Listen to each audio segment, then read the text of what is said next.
నల్లగొండ జిల్లాలో దారుణం జరిగింది. నకరికల్ ప్యారడైజ్ బిర్యానీలో బొద్దింక దర్శనం కలకలం రేపింది.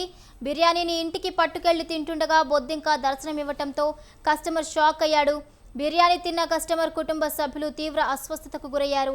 కస్టమర్ కుటుంబ సభ్యులు నలుగురి పరిస్థితి విషమంగా మారడంతో ఆసుపత్రికి తరలించారు. కేసు నమోదు చేసి పోలీసులు దర్యాప్తు చేపట్టారు.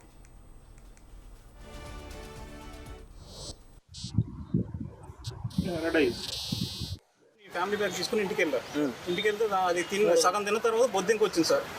అదే రెస్టారెంట్ దగ్గరికి ఆ టైంకి వెళ్ళి నిలదీసా గట్టిగా. వాళ్ళు తప్పైందని ఒప్పుకొని నన్ను సర్ది చెప్పి పంపించారు. ఈ అయిన తర్వాత 24 hours తర్వాత కడుపులు నొప్పి అవి రావడం బాగా జరిగింది సార్. వామిటింగ్స్ మోషన్స్ అవి బాగా అయింది. ఎంతమందికి? నలుగురికి సార్. మేమిద్దరం లైట్ తిన్నాం కాబట్టి మా ఇద్దరికి ఏం కాలేదు. మా అత్తగారు కాను కూతురికేమో బాగా సీరియస్ ఉంది, హాస్పిటల్లో జాయిన్ చేయించాం. 5 సెల్యూన్లు ఎక్కుతున్నాయి సార్. ఇది రెస్టారెంట్ వాళ్ళకి చెప్పినాం. మార్నింగ్ చెప్తే ఏమన్నారంటే హాస్పిటల్కి వచ్చి చూసి తర్వాత మాకు సంబంధం లేదని చెప్పారు. వాళ్ళు తప్పు నైట్ ఒప్పుకున్నారు కాబట్టి పొద్దున హాస్పిటల్కి వచ్చి చూపించారు. నకరికల్ సిఐ గారి దగ్గర కంప్లైంట్ పెట్టారు.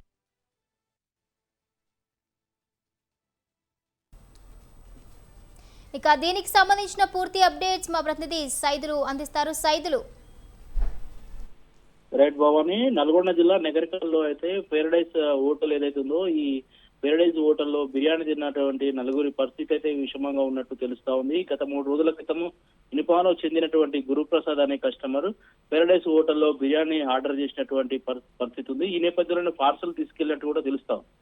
దీనికి సంబంధించి బిర్యానీ తింటున్నటువంటి కస్టమర్ కుటుంబ సభ్యులు దానికి సంబంధించినటువంటి బిర్యానీ ఏదైతే ఉందో ఈ బిర్యానీ అడుగు భాగాన బొద్దింక ప్రత్యక్షం కావడంతో ఒక్కసారిగా షాక్ లోనయ్యారు. సో మొత్తంగా ఈ ఘటనగా ఆలస్యంగా వెలుగులోకి వచ్చినట్టు కూడా తెలుస్తా ఉంది.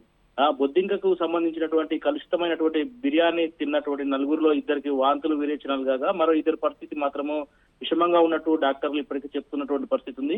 ఈ నేపథ్యంలో ఇదే అంశానికి సంబంధించి కూడా బాధితులు స్థానిక పోలీస్ స్టేషన్ లో కంప్లైంట్ చేయడానికి కూడా వెళ్ళినట్టు కూడా బాధితులు చెప్తా ఉన్నారు. అయితే ఇదే విషయానికి సంబంధించి కూడా నకరికల్ పోలీస్ స్టేషన్ లో ఫిర్యాదు చేసినప్పటికీ కూడా అక్కడ ఉన్నటువంటి సిఐ మాత్రము ఈ కంప్లైంట్ తీసుకోమంటూ కూడా దీనికి సంబంధించి నెగ్లెక్ట్ గా అదే ఎవరైతే బాధితులు ఉన్నారో బాధితులతో అన్నెగ్లిగేటెడ్ గా మాట్లాడినట్టు కూడా తెలుస్తా ఉంది. మొత్తానికి న్యాయం చెప్తారని పోలీస్ స్టేషన్ కంప్లైంట్ చేస్తే హోటల్ యాజమాన్యానికి సపోర్ట్ చేస్తున్నారంటూ బాధితులు వాపోతున్నారు. సో మొత్తంగా ఫుడ్ సేఫ్టీ అధికారులు పోలీసుల అతి ఉత్సాహం అయితే వెరీ స్పష్టంగా కనిపిస్తా ఉంది. ప్రజలు ఎవరైతే ఉన్నారో ప్రజల ప్రాణాలతో చెలగాటమాడుతున్నటువంటి హోటల్ నిర్వాహకులకు అధికారులు ఎందుకు కుమ్ము కాస్తున్నారు, ప్రస్తుతం ఈ ఘటనపై అయితే పోలీసుల తీరు ఫుడ్ సేఫ్టీ అధికారుల పనితనం వేచి చూడాల్సిన పరిస్థితి కనిపిస్తోంది. సో మొత్తంగా ఇప్పటికే అక్కడ ఉన్నటువంటి ఎవరైతే నలుగురికి సంబంధించి ఫుడ్ పాయిజన్ అయినటువంటి నలుగురికి సంబంధించి కూడా ఇద్దరు పరిస్థితి విషమంగా ఉంది. తక్షణమే వాళ్ళకి ప్రైవేట్ ఆసుపత్రిలో చికిత్స పొందినటువంటి పరిస్థితి కనిపిస్తా ఉంది. Bhavani. Right, thank you Saidulu, thank you for the updates.